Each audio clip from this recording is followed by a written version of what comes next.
Quand on parle de Paul et Israël, évidemment, on parle de plusieurs épîtres où Paul parle soit d'Israël, soit du peuple, soit des Juifs. Il en parle à plusieurs épîtres. Je vais d'abord me concentrer sur l'épître aux Romains parce que c'est là où il y a le plus de choses à dire. Si jamais on a du temps, on ira voir Corinthiens et les autres. La grosse difficulté de Paul, lui, il a reçu une révélation immense, la révélation du Christ sur le chemin de Damas. Et sa grande difficulté, il est torturé par une question. Comment ça se fait que le plus grand nombre des fils d'Israël n'a pas reconnu en Jésus le Messie? Qu'est-ce qu'il s'est passé? Et comment ça se fait, donc deuxième question, que le plus souvent, les autorités de la synagogue et du temple ont cherché à empêcher l'action des apôtres pour diffuser cette bonne nouvelle du Jésus Messie, Jésus ressuscité. Et que cet empêchement, cette entrave de ces autorités est une épine épouvantable dans le cœur de Paul. Toute sa vie d'apôtre, ça va être vraiment l'épine. Et c'est ce qu'il a connu pendant les 25 ans de son apostolat. Et cet événement ou cette expérience va faire que de temps en temps, Paul, dans l'une ou l'autre de ses épîtres, va pousser un cri de colère en disant « Mais non, c'est pas possible. Ok que vous ne reconnaissiez pas, mais laissez-moi transmettre, moi, ce que j'ai reçu, la révélation du Christ sur le chemin de Damas. » Alors, pourquoi les chapitres 9 à 11 sont à étudier finalement en premier dans cette question? Parce que, comme on l'avait dit quand on a regardé l'épître aux Romains, cet épître est le sommet de la théologie de Paul. Il est à la fin de sa vie, il rassemble tout ce qu'il a pu découvrir, tout ce qu'il a pu expérimenter, tout ce qu'il a pu découvrir aussi par lui-même dans sa relation au Christ, tout ce qu'il a reçu du Christ directement, et donc il rassemble tout ça, et y compris pour la question d'Israël. Il se livre pendant ces 3 chapitres à une longue méditation, appuyée sur l'Écriture, sur non seulement le sort d'Israël en lui-même, non seulement à propos d'Israël qui n'aurait pas reconnu le Messie, mais aussi à ceux qui ont pu éventuellement reconnaître le Messie. Et sa vraie question, c'est comment c'est possible que la majorité n'ait pas reconnu le Messie? Comment c'est possible? Et la deuxième question, est-ce que Dieu serait-il mis en échec? Et finalement, il va dire, dans un langage apocalyptique qui est probablement empreint du prophète Daniel, que dans le dessein de Dieu, il y a quelque chose d'insondable, et il parle d'un mystère. C'est un mystère, je ne comprends pas. Et parfois, ça me met de la colère, quoi. Mais vraiment, je ne comprends pas. Et il le dit au chapitre 11, verset 25, « Je ne veux pas, frères, que vous ignorez ce mystère, de peur que vous ne vous preniez pour des sages. L'endurcissement d'une partie d'Israël durera jusqu'à ce que soit entré l'ensemble des païens, et ainsi tout Israël sera sauvé. » Donc c'est pratiquement la conclusion de ces 2 chapitres, pratiquement. Il y a encore quelques versets après. Mais c'est une pensée majeure, c'est-à-dire il sait qu'Israël sera sauvé, il sait que ce qu'il appelle l'endurcissement, on va essayer de l'expliquer, d'Israël, ou en tout cas d'une partie d'Israël, va durer jusqu'à la fin des temps. Il le sait, il le dit. Et il dit, mais ne vous prenez pas pour des sages, n'ignorez pas qu'il s'agit d'un mystère. Donc ça c'est très très important, parce qu'en fait on est beaucoup dans le jugement par rapport à cette question. Nous, chrétiens, depuis 2000 ans, on n'arrête pas de juger en disant ce peuple n'a rien compris, il est passé à côté du message, et on se glorifie d'avoir nous reçu cette révélation. Alors évidemment on est fiers, on peut être fier d'être chrétien, mais c'est pas parce qu'on est fier d'être chrétien et qu'on est heureux d'être chrétien, qu'on a reçu une révélation qui est immense, qu'il faut juger les autres qui ne l'ont pas reçu, qui n'ont pas réussi, qui n'ont pas pu. On parle beaucoup d'anti-judaïsme, et parfois même chez Paul, mais quand on regarde de près ces chapitres 9 à 11, ça se situe aux antipodes de tout ce qu'on pourrait appeler anti-judaïsme. Alors, effectivement, même 9 à 11 contient des versets sévères, justement de l'endurcissement du cœur d'Israël, mais quand il emploie ce mot endurcissement, en fait, il ne fait que reprendre les versets des prophètes. Par exemple, 11, versets 7 et 8. Que conclure? Ce que cherche Israël, il ne l'a pas atteint. Mais ceux-là l'ont atteint qui ont été élus. Les autres, ils ont été endurcis selon le mot de l'Écriture. Et là, il a en fait deux versets, un verset d'Isaïe 29, 10 et un verset de Deutéronome 29, 3. Dieu leur a donné un esprit de torpeur, ils n'ont pas d'yeux pour voir, pas d'oreilles pour entendre, jusqu'à ce jour. Voilà. Donc, comme si c'était Dieu qui finalement se débrouille pour qu'ils n'entendent pas et qu'ils ne voient pas. Donc là, il s'agit vraiment d'un mystère.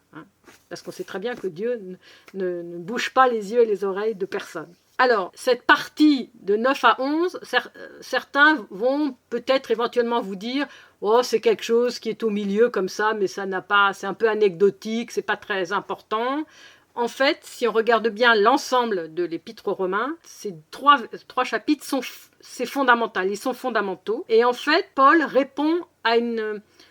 C'est vraiment tout un contexte. Il répond finalement à un reproche qu'on peut lui faire. Il serait un homme de l'anti-loi, anti-loi de Moïse.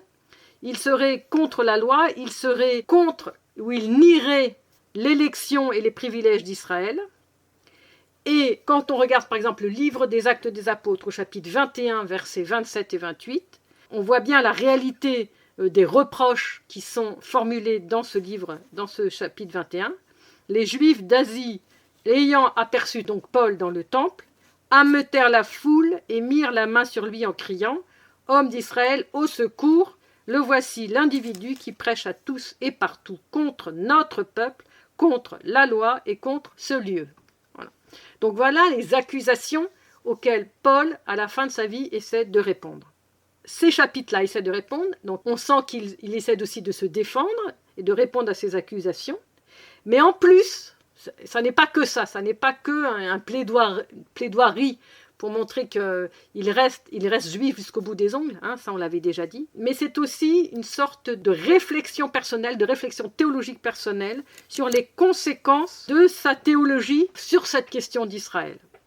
Puisque non seulement les païens sont sous le péché, mais aussi Israël, puisque le salut ne vient aux Juifs comme il vient aux païens, et qu'il ne vient que, selon la théologie de Paul, que par la foi en Jésus le Christ Messie, comme la grande part d'Israël n'a pas cru à cette annonce de la foi en Jésus Messie et en Jésus-Christ, et que l'Évangile, il l'a lui-même qualifié en Romains 1,16 de puissance de Dieu, pourquoi Dieu semble-t-il aussi impuissant, puisque cet évangile est puissance de Dieu? Comment ça se fait qu'il n'a pas cette puissance sur le cœur des fils d'Israël? Qu'est-ce que cela veut dire? Et est-ce qu'Israël serait déchu de l'histoire du salut? Est-ce que son élection serait caduque? Est-ce que la communauté de l'Église, est-ce que ces premières communautés d'Église, est-ce qui va être bientôt la grande Église, est-ce que la grande Église aurait bénéficié tout entière de ses prérogatives d'Israël et aurait gommé Israël et aurait pris la place d'Israël? Voilà. Donc toutes ces questions-là sont des questions mais fondamentales. Et l'incrédulité du peuple de Dieu pose la question de la fidélité de Dieu à ses propres promesses. Est-ce que Dieu tient ses promesses? Est-ce que la parole de Dieu a failli? Non, dit-il, Romains 9, 6, non. La parole de Dieu n'a pas été mise en échec.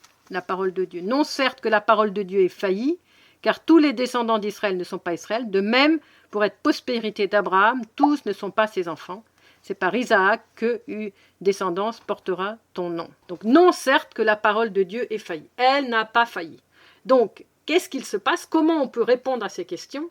Si Dieu est fidèle à son alliance, si Dieu est fidèle à l'élection, ce que, entre guillemets, Paul appellera l'endurcissement d'Israël, est-il quelque chose de tellement énorme que Dieu est obligé d'aller voir ailleurs, on pourrait dire, de donner ses promesses ailleurs? Ou est-ce que cet endurcissement, entre guillemets, d'Israël, cette non-foi, cette absence de foi dans le Messie Jésus, est-ce que Dieu a une vision qui va beaucoup plus loin que notre petite vision à nous, humaine?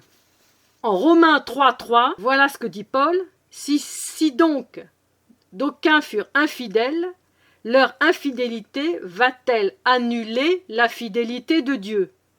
Certes non. Donc nous sommes aussi, nous chrétiens, infidèles.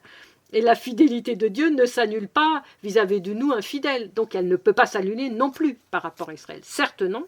Il faut que Dieu soit véridique et tout homme menteur, comme dit l'Écriture. Voilà. Donc nous sommes menteurs, on dit véridique, et donc il n'annule pas sa fidélité. Dieu n'annule pas sa fidélité, donc il n'annule pas l'alliance, donc il n'annule pas l'élection. Et donc il s'agit pour Paul, en premier par rapport à la question d'Israël, non pas du salut au sens du jugement dernier, mais d'abord du dessein de Dieu dans l'histoire. Quel est le projet de Dieu à travers tout ça, à travers ce qu'on ne comprend pas? Quel est le projet de Dieu? Et c'est à ce moment-là que, vers la fin du chapitre 11, donc la fin de au verset 33, il termine toute cette réflexion. Ô abîme de la richesse, de la sagesse et de la science de Dieu, que ses décrets sont insondables et ses voies incompréhensibles. Si vous sortez de ce cours en ayant une certitude qu'on n'a rien compris au mystère d'Israël, mais rien, nous dans l'Église, eh bien le cours aura mérité d'exister, on peut dire. Pourquoi Dieu ne peut pas surmonter la résistance des hommes, ou est-ce qu'il le pourrait? Est-ce que sa promesse va-t-elle quand même, au bout du compte, se révéler vraie ou non? Et est-ce que la question du salut de tous les hommes, est-ce que cette question est liée à la question du salut de tout Israël? Donc c'est vraiment très important pour Paul. Dieu qui rend juste les injustes, comme il le dit toujours dans l'Épître aux Romains au chapitre 4, verset 5, il rend juste les injustes, il sauve les païens par pure grâce. Est-ce qu'il pourra sauver le peuple qu'il a choisi, puisqu'il peut le faire? Et ce peuple qui est devenu son bien propre, et ce peuple qui avait été appelé, souvenez-vous, à devenir lumière des nations, comme on le dit tous les jours dans l'office, lumière des nations. Israël, tu es lumière des nations. Et donc, est-ce que la justice que Dieu donne en Christ est-elle aussi salut pour Israël? Et donc, la première réponse que Paul donne à cette question, c'est une observation qui est apparemment un peu anodine. Tous ceux qui sont de la descendance d'Israël ne sont pas Israël. Alors, comprenons qu'est-ce que ça veut dire. C'est-à-dire qu'on peut être de la descendance d'Abraham, mais on n'est pas nécessairement de ses enfants. La preuve en est, c'est qu'Abraham a 2 enfants, et il y en a un seul, Isaac, qui va recevoir le bénéfice de la promesse. Donc ce ne sont pas les enfants de la chair qui sont les enfants de Dieu. Comme descendance, seuls les enfants de la promesse vont entrer en ligne de compte. Et c'est ce qu'il dit donc à partir de ce verset 6 du chapitre 9. Et donc, Paul va distinguer entre les enfants selon la chair, c'est-à-dire la descendance charnelle d'Abraham, et les enfants de la promesse. Et ça ne se recouvre pas nécessairement. Et c'est là où on distingue, quand Paul dit dans la première aux Corinthiens chapitre 10 verset 18, il fait un distinguo en disant « Israël selon la chair ». Israël selon la chair, dans une expression de Paul au premier aux Corinthiens. Et Israël selon l'esprit. Donc le choix de Dieu crée en Israël une sorte de séparation, puisqu'il y a Isaac et Ismaël, et Jacob et Ésaü à la génération suivante. Donc il y a bien à un moment donné une distinction que Dieu fait. Et il le fait déjà à l'intérieur du peuple même de la promesse. Donc ce choix de Dieu crée cette séparation, et Paul s'appuie pour l'expliquer sur un autre concept clé de l'Ancien Testament, qui est le concept du reste d'Israël. Et donc là, on a par exemple en Isaïe, donc dans ce document-là, je vous en ai pas mal parlé, cette histoire du reste, il y a beaucoup de... Voilà, ici, la solution est fondée sur l'Écriture, qui à certains moments ne promène le salut qu'à un reste d'Israël. Donc vous voyez, toutes les versets, bon, beaucoup de chez Isaïe, mais il y en a aussi dans le Siracide. Donc Isaïe 10, 20, par exemple, « Il adviendra en ce jour-là que le reste d'Israël et les rescapés de la maison de Jacob cesseront de s'appuyer sur celui qui les frappe. Ils s'appuieront vraiment sur le Seigneur, sur le Saint d'Israël. » Donc il s'agit ici de l'Église ou une part d'Israël, au moins celle qui aurait cru en Jésus, qui parvient au salut. Donc c'est le fruit absolument gratuit de l'amour de Dieu, et donc il n'y a pas à s'enorgueillir. Et comme cette démonstration pour Paul ne suffit pas, il va continuer en introduisant ce concept d'endurcissement, qui d'ailleurs pour nous est un peu étranger. Comment Dieu pourrait-il endurcir un homme pour le mal? Et donc, quand il utilise ces termes d'endurcissement, il montre que l'endurcissement ne supprime pas la liberté de l'homme, comme c'était d'ailleurs le cas pour Pharaon, par exemple, avec les fameuses 10 plaies d'Égypte. Et il parle ensuite, donc, au chapitre 10, de la désobéissance, donc 10, verset 21. Isaïe ose ajouter « J'ai été trouvé par ceux qui ne me cherchaient pas, je me suis manifesté à ceux qui ne m'interrogeaient pas. » Tandis qu'il s'adresse à Israël, « Tout le jour j'ai tendu les mains vers un peuple désobéissant et rebelle. » Voilà. Et un peu plus loin, en 11, 20, 23, il va parler de... Elles ont été coupées, donc des racines, des branches, pour leur incrédulité et leur, c'est-à-dire en fait littéralement en grec, leur non-foi et leur entêtement. Donc, qu'est-ce que Paul veut essayer de montrer dans une sorte de stratégie rhétorique? C'est qu'est-ce qu'on peut faire de la démonstration de la culpabilité d'Israël dans le refus de l'Évangile? Qu'est-ce qu'on peut en faire? Bon, ok, il y a une culpabilité d'Israël, ok, il y a un certain endurcissement, une non-croyance, une rébellion, que d'ailleurs les prophètes ont largement exprimé bien avant la venue du Christ. Comment ce concept d'endurcissement va fonctionner dans le cas d'Israël? Parce que Dieu n'endurcit pas n'importe comment, entre guillemets, si c'était Dieu qui endurcit, alors là il faudrait faire un grand débat aussi là-dessus, mais comment, si jamais il endurcit, si jamais, en tout cas il permet, c'est ce qu'on va dire, il permet l'endurcissement, ben ça sera pour un but précis, et ce but ne peut être que pour le salut, que pour le bien et d'Israël et de l'humanité. Et c'est la raison pour laquelle il dit au chapitre 11, verset 11, « Je demande donc, est-ce pour une chute définitive qu'ils sont trébuchés?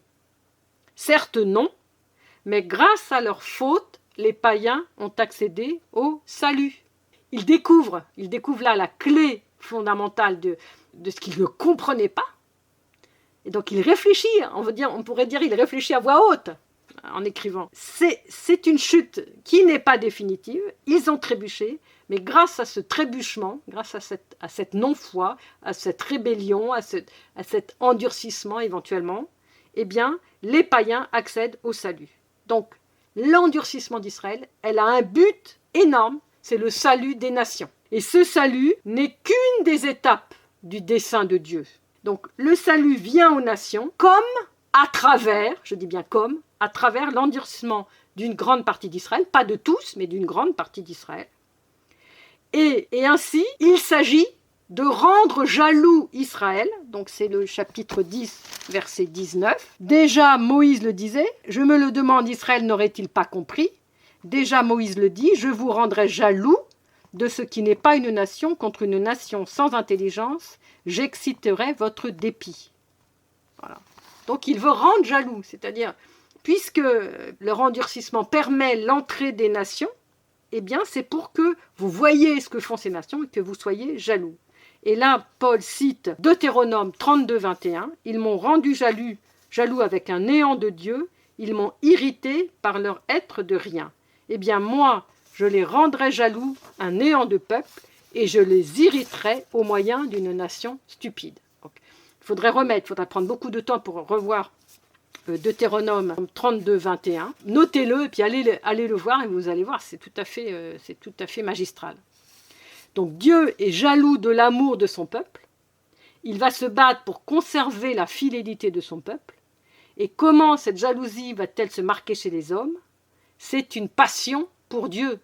Une passion pour Dieu que les Écritures connaissent bien et qui signifie simplement un engagement de tout homme et de tout l'homme pour la cause divine. Et c'est ce que fait Paul, il engage complètement sa vie. Et dans le verset 2 du chapitre 10, « Car je leur rends témoignage qu'ils ont du zèle pour Dieu, mais c'est un zèle mal éclairé. » Donc en fait, il n'y a pas de critique profonde de ce peuple. Ils ont du zèle, mais c'est un zèle où il n'y a pas la lumière, sous-entendu comme celle que moi j'ai reçue sur le chemin de Damas. Au zèle, à ce zèle, manque la compréhension de ce qu'engage la justice de Dieu. Et Paul le formule ainsi, par un ministère apostolique auprès des nations. Il veut transformer finalement ce zèle de ses frères selon la chair, comme il dit, pour en sauver quelques-uns, comme il le dit au chapitre 11, verset 13. « Je vous le dis à vous les païens, je suis bien l'apôtre des païens et j'honore mon ministère, mais c'est avec l'espoir d'exciter la jalousie de ceux de mon sang et d'en sauver quelques-uns. » Donc la conversion des nations à l'évangile va provoquer l'excitation d'Israël, et ces deux éléments font partie du dessein divin. Et au verset 11 du chapitre 11, dans la deuxième partie du verset 11, donc c'est cette histoire de « serait-ce pour une vraie chute qu'ils ont trébuché ?» Non, mais ce faux pas a procuré le salut aux païens.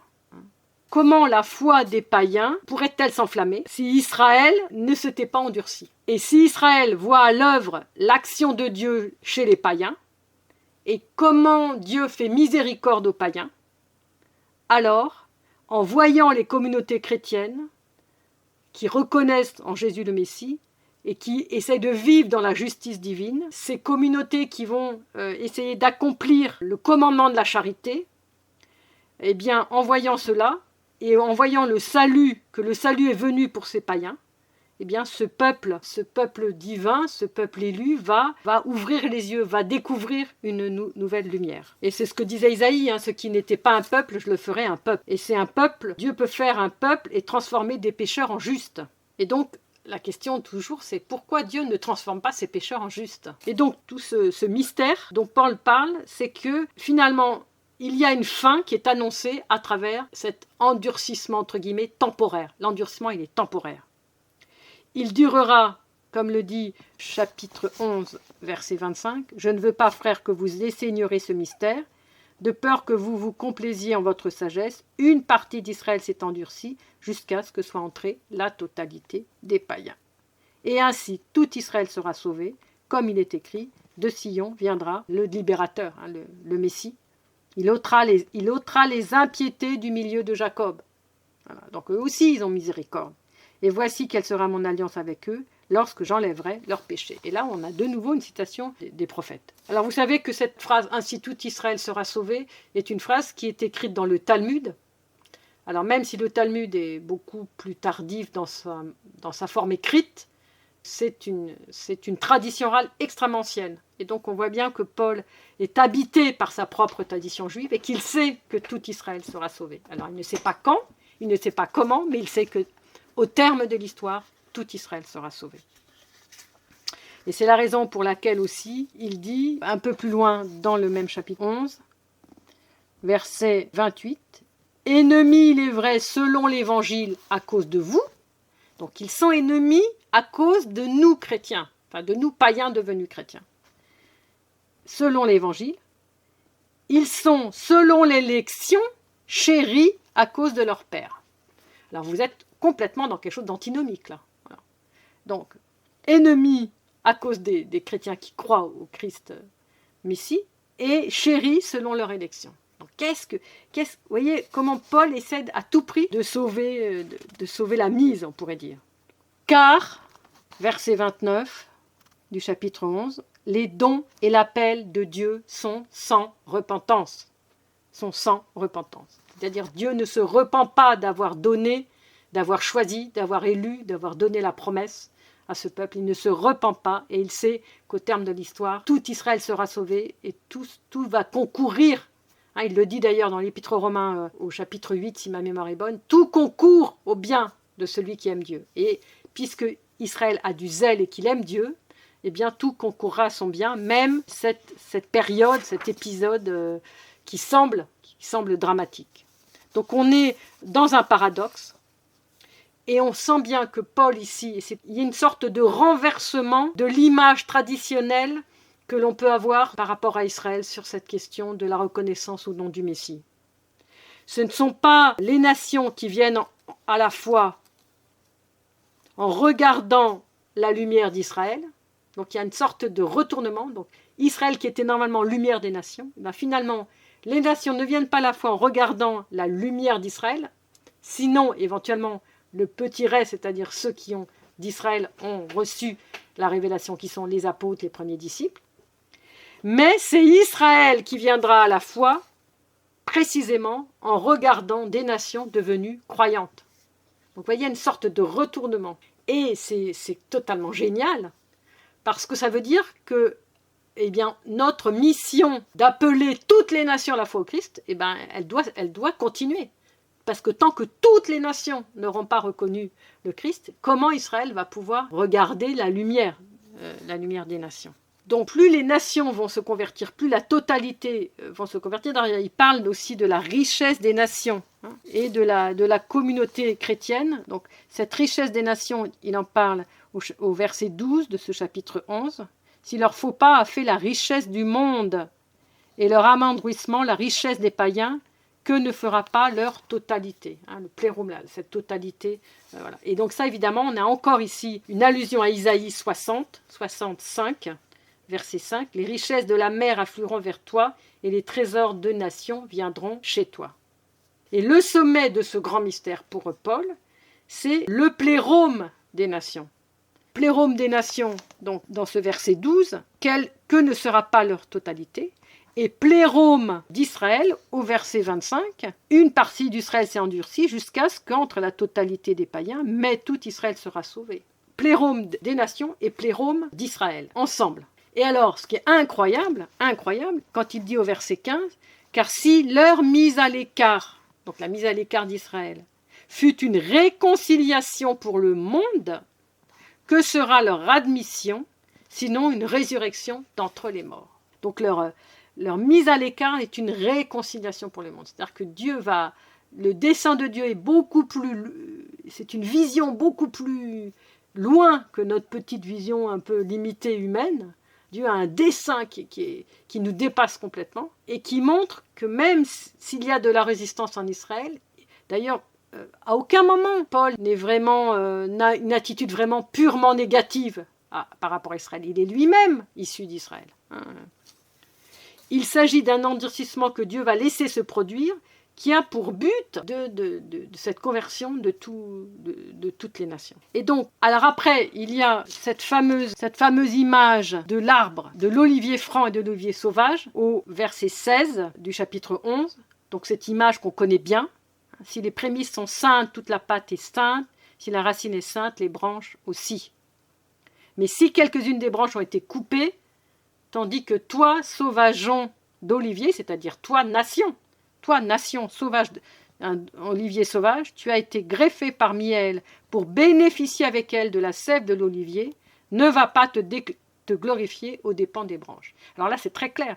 Il ne s'agit pas du tout pour l'Église de prendre la place d'Israël, mais il n'en est même pas question. Il faut lire. Tu bénéficies avec elle de la sève de l'olivier. Ne va pas te glorifier aux dépens des branches. Voilà. Donc ne te glorifie pas en disant que tu as reçu tout et puis qu'Israël est passé à côté, qu'il n'a rien compris. Réfléchis plus loin à ce grand mystère, ce grand dessein de Dieu qui veut te donner un énorme cadeau en te greffant. Alors, cette histoire de greffe, elle est très étrange quand on regarde bien, parce qu'en fait, n'oublions pas que ça s'est adressé aux pagano-chrétiens. Il parle aux chrétiens de Rome. Donc, ici, Paul utilise cette image de la greffe pour que ces pagano-chrétiens comprennent le danger d'abord de s'enorgueillir, le danger de s'éloigner d'Israël et le danger d'éventuellement de voir Israël comme un condamné et le danger d'être trop fiers de leur propre appel, le propre appel de chrétien. Et alors, cette histoire de greffe, elle est tout à fait incroyable. Il va greffer, si tu veux te glorifier, ce n'est pas toi qui portes la racine, c'est la racine qui te porte. Donc n'oublions jamais les racines. Parce que si on coupe nos propres racines, on coupe la branche sur laquelle on est assis, comme on dit en français. Tu diras, on a coupé des branches pour que moi je fusse greffé. Fort bien. Elles ont été coupées pour leur incrédulité, et c'est la foi qui, toi, te fait tenir.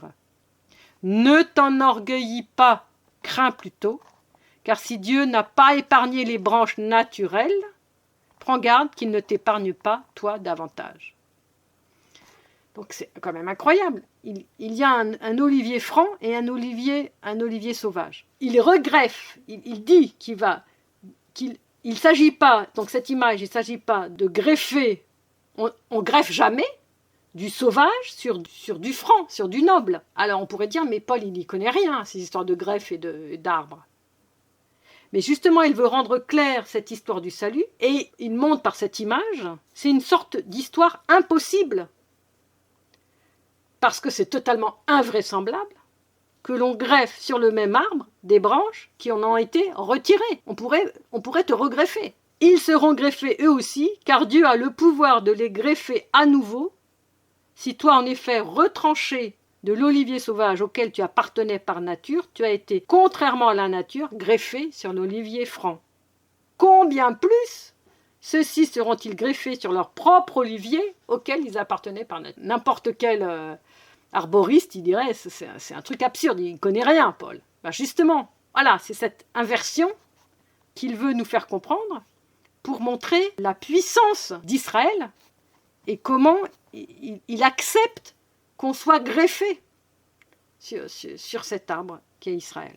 Ensuite, ce qu'on pourrait dire pour essayer de conclure, vous savez que toute la Bible parle d'Israël et des nations, toute la Bible. Donc il y a une égalité de traitement entre Israël et les nations. Qu'est-ce que c'est cette égalité de traitement? Il y a une sorte d'identité. Il y a le rejet et le salut. Quand Paul dit au verset 30, toujours de ce chapitre 11, « De même que jadis vous avez désobéi à Dieu, et qu'au temps présent vous avez obtenu miséricorde. » En fait, tout le monde désobéit à Dieu, et les païens, et les autres, et les juifs. Vous avez désobéi à Dieu, et vous avez obtenu miséricorde. Alors il dit, grâce à leur désobéissance. En fait, on aurait de toute façon obtenu miséricorde. Mais comme pour insister, parce qu'il y a eu leur désobéissance, ben vous avez obtenu miséricorde. Eux de même, au temps présent, ont désobéi, grâce à la miséricorde exercée envers vous, afin qu'eux aussi, ils obtiennent au temps présent miséricorde. Donc on est tous à la même enseigne.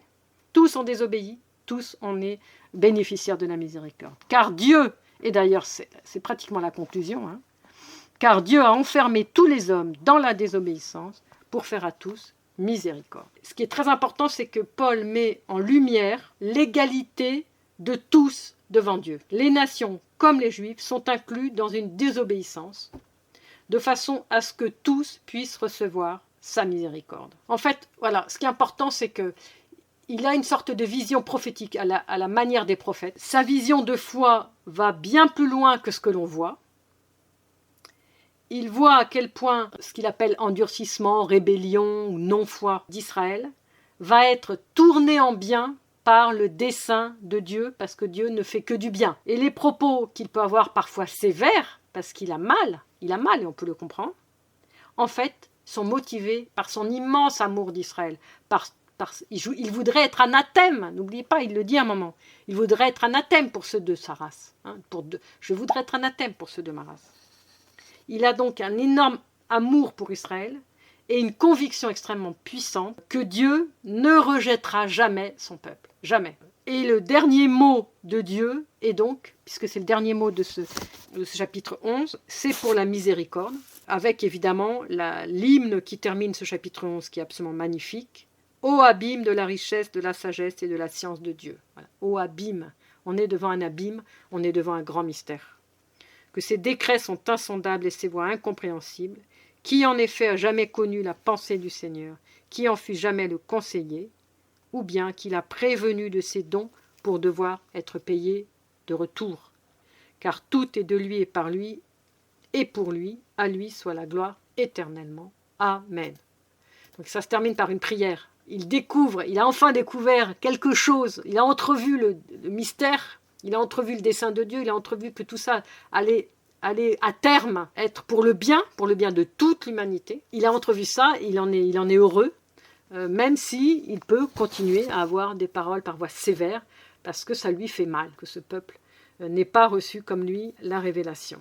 Je pense que je ne vais pas en dire plus. Je voudrais laisser Lydie qui a fait un petit travail sur un... Donc comme je vous ai dit au début du cours, je vous ai ajouté sur la plateforme 3 autres dossiers.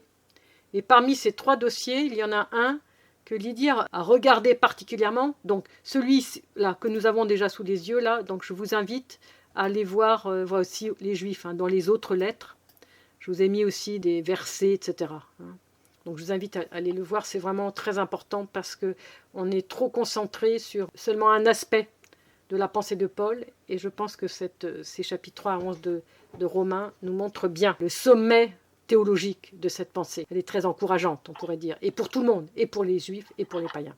Alors oui, Cyprien. Par rapport au document, par rapport au Sanhédrin 90, qu'est-ce que c'était? Sanhédrin 90. Alors ce document Sanhédrin 90, c'est simplement le passage en hébreu du Talmud qui dit « Kol Israël yesh lahem chelek leolam haba ». Donc, tout Israël, donc, traduit en français, tout Israël sera sauvé, mais littéralement en hébreu, tout Israël à part au monde futur. Donc ça, c'est une citation donc, qu'il y a dans le Talmud, comme je vous disais tout à l'heure, qui est bien plus ancienne que la mise par écrit du Talmud, puisque en tradition orale, elle fonctionnait depuis des siècles. Mais alors, c'est très particulier parce que c'est tiré d'Isaïe 60, verset 21. Ton peuple, ce sont des justes, etc. Enfin, c'est dans un contexte. Et donc, pour expliquer cette phrase au cœur du Talmud, il faudrait au moins 3 ou 4 heures. Est-ce que Lydie, tu veux nous dire un petit mot donc, de ces 7 pages de documents là que tu as un peu travaillé, ouais. Merci Sandrine. Alors merci beaucoup pour ce document que je conseille à tout le monde de lire, l'article de Stegman qui, moi, m'a beaucoup éclairé parce que j'avoue que le titre du livre sur le déchirement, je le vivais vraiment. Je trouve que la pensée de Paul, parfois, elle provoquait, sa sévérité me mettait mal à l'aise, même me rendait la lecture difficile et l'article de Stegman m'a éclairé. Alors, je vais essayer de le résumer très brièvement pour donner juste envie de le lire. C'est qu'en fait, dans cet article, il commence par redéfinir quel est le sujet de la totalité de l'épître aux Romains. C'est-à-dire qu'au lieu de partir sur la justification par la foi ou par la loi, etc., qu'on a vu beaucoup aussi dans les autres épîtres, il dit non, ici, ce n'est pas du tout la question. Donc, le chapeau qu'il met pour cette épître aux Romains, c'est le salut. Et même exactement, il dit en fait, le vrai sujet, c'est l'énoncé de la fin du verset 16 du chapitre 1, c'est-à-dire l'évangile est puissance de Dieu pour le salut de quiconque croit, et du juif d'abord, et du grec. Et donc, il développe la question du salut en disant que le salut, évidemment, le salut, c'est pour l'humanité, que tous les hommes sont pécheurs, les juifs aussi, et que le jugement eschatologique, c'est la condamnation pour tous. S'il n'y a pas la miséricorde et la grâce qui nous donne à tous le salut, qui est donné par l'innocent Fils de Dieu, qui rend tout le monde innocent par sa mort. Le Christ a rendu juste tous les pécheurs et les a sauvés. Donc c'est le salut. Pour cela, il reprend toute l'histoire de l'humanité qui part de la création jusqu'au salut pour tous, en disant qu'en fait, pourquoi Paul dira le juif d'abord, ce n'est pas parce que c'est avant les autres ou parce qu'il veut faire une concession aux juifs parce que c'est son peuple. Non, c'est parce que les juifs, Israël a une place spéciale dans cette histoire du salut, puisque entre la création, c'est-à-dire Adam, et une humanité qui est entièrement déterminée par le péché et la mort, et le Christ qui est le nouvel Adam et la vie et la justice, il y a ce peuple, Israël, qui a été le changement, le début du changement, disons, puisque par lui, par l'appel à Abraham, par le don des paroles de la Torah, par les promesses, etc., il y a eu, on pourrait dire, un tournant, en fait, dans l'histoire de l'humanité. Donc ça donne à Israël une place particulière qu'on ne peut pas nier, mais une place qui ne le met pas hors de l'humanité, au contraire, qui lui donne une place centrale pour que l'humanité aille vers le salut. Donc Abraham, il en parle aussi, j'aime bien, en disant que comme il a été justifié alors qu'il n'était pas circoncis, il est le père de toute l'humanité, des incirconcis et des circoncis, les juifs et les païens. Même si ensuite cette justification a été marquée par sa propre circoncision, il reste le père de l'humanité entière. Alors, ce qu'il dira dans l'auteur de l'article, c'est qu'en fait, le plan, c'est du chapitre 1 à la fin du chapitre 4. En gros, on voit la perdition pour tous les hommes. Et puis, des parties du chapitre 5 au à la fin du chapitre 8, c'est de Adam au Christ et entre les deux le don de la Torah. Et en fait, chapitre 9 à 11, justement, le rôle, il appelle ça historico-salvifique, le rôle historico-salvifique d'Israël. Et donc, il est très en colère contre Israël, ça c'est clair, parce qu'il en parle avec tristesse, avec douleur, etc. Mais il va dire, est-ce que les païens vont recevoir le salut et Israël ne recevra rien et sera privé? Donc là, c'est les hypothèses que tu as données, hein, Sandrine. Est-ce que la promesse n'est plus valable? Non, il cite les versets qui montrent que non. Est-ce que Dieu a rejeté son peuple? Non plus. Mais finalement, la belle hypothèse à laquelle il arrive et qui visiblement le réjouit, parce qu'à la fin, il fait un hymne de louange, tellement il est heureux, parce que le problème était un problème douloureux, c'est, oui, en fait, le reste va reconnaître le Messie et sera sauvé immédiatement, mais ceux qui sont endurcis vont servir le projet de Dieu, puisque ça permettra à tous les païens d'être sauvés. Et il écrit exactement, la durée de l'endurcissement est limitée au moment où tous les païens seront sauvés. Je trouve ça assez terrible, c'est-à-dire ça donne une responsabilité beaucoup au fait que les païens doivent accepter d'aller vers le salut pour que Israël puisse les rejoindre.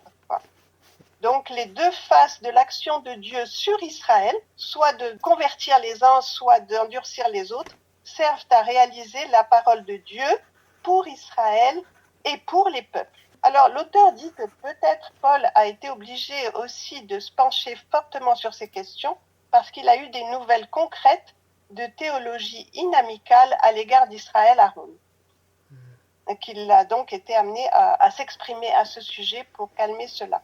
Et enfin, à la fin de l'article, et ça aussi j'aime bien, il dit dans les chapitres 9 à 11, il y a quand même 3 points qu'il relève comme des problèmes d'exégèse. Donc le verset 6 du chapitre 9, le verset 4 du chapitre 10 et le verset 15 du chapitre 11.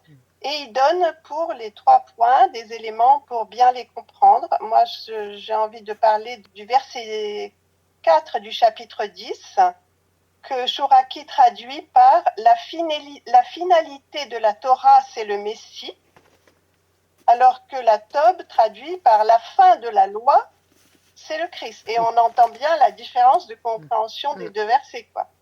Parce que la finalité de la Torah, c'est le Messie, ça unifie tout à fait. Et il explique, alors moi je connais pas le grec, mais pour ceux qui lisent le grec, il explique que c'est une erreur vraiment même par rapport au grec de le traduire par la fin de la loi. Voilà. Et puis, par contre, il cite le verset de la Tob pour le chapitre 11, verset 15, où là, la traduction pour lui est sans doute très sage et très juste. La mise à l'écart d'Israël a été la réconciliation du monde. Que sera leur réintégration, sinon le passage de la mort à la vie? Le résumé Merci je beaucoup, peux faire brièvement. Oui, très très bien. Alors je voudrais juste préciser une chose, c'est que cette idée de tournant dans l'histoire de l'humanité avec le choix d'Abraham et du don de la Torah, quelqu'un comme Saint Sophronie, on en avait peut-être déjà parlé, Saint Sophronie en parle, il dit que le don de la Torah est un tournant majeur dans l'histoire de l'humanité, et un tournant majeur qui nous concerne nous chrétiens. Et donc ça, je pense que c'est vraiment très important. Si nos propres pères à Seth le remarquent, c'est que ça confirme. Voilà, c'est pas seulement des idées qui se traduisent comme ça de temps en temps, quoi. C'est vraiment quelque chose de très important. Alors, est-ce que vous avez envie de réagir? Alors, je vous invite aussi, bien évidemment, à regarder une traduction qui n'est pas formidable, hein, mais c'est toujours mieux que rien, du livre Communion dans le Messie du Père Lev Gillet, hein, que nous aimons tous bien ici en France. Il a beaucoup marqué l'orthodoxie en France. Il y a des choses qui viennent d'être dites, qui sont reprises dans ce livre, ou plutôt c'est ce qui vient d'être dit qui reprend ce livre, même sans le savoir, puisque ce livre date de 1942. Le Père Lev Gillet avait vraiment une vision aussi très prophétique de cette communion dans le Messie. Pour ceux qui peuvent, ce livre a été réédité en 2002, je pense qu'il est encore accessible. Et c'est un livre, à mon avis, majeur pour la pensée de l'orthodoxie. Moi, j'aurais une petite question bête. Oui. C'est quand on oppose Israël selon la chair et Israël selon l'esprit. Moi, j'ai du mal à comprendre parce qu'en fait, l'un et l'autre ne sont pas incompatibles. Non, non, non. Alors moi, je l'entends exactement comme quand saint Paul dit aux Galates, mais vous avez commencé par l'esprit et vous finissez par la chair.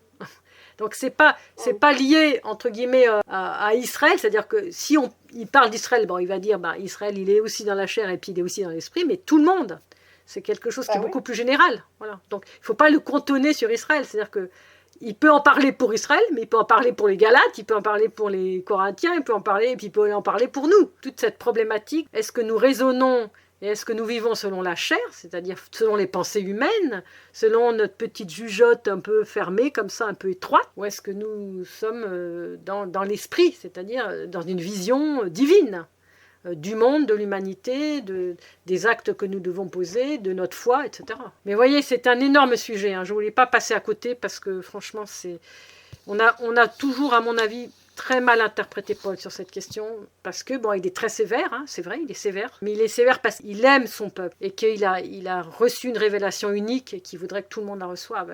Et on peut le comprendre, que ça nous déchire tous, évidemment. Mais si Dieu a son plan, bien, ne nous mettons pas au-dessus de la pensée de Dieu et au-dessus du plan de Dieu. Voilà, là, je pense que c'est fondamental. Dieu a son plan, nous ne comprenons pas tout, et nous nous prosternons devant le plan de Dieu et devant ce plan qui nous échappe. Juste une petite question. Oui.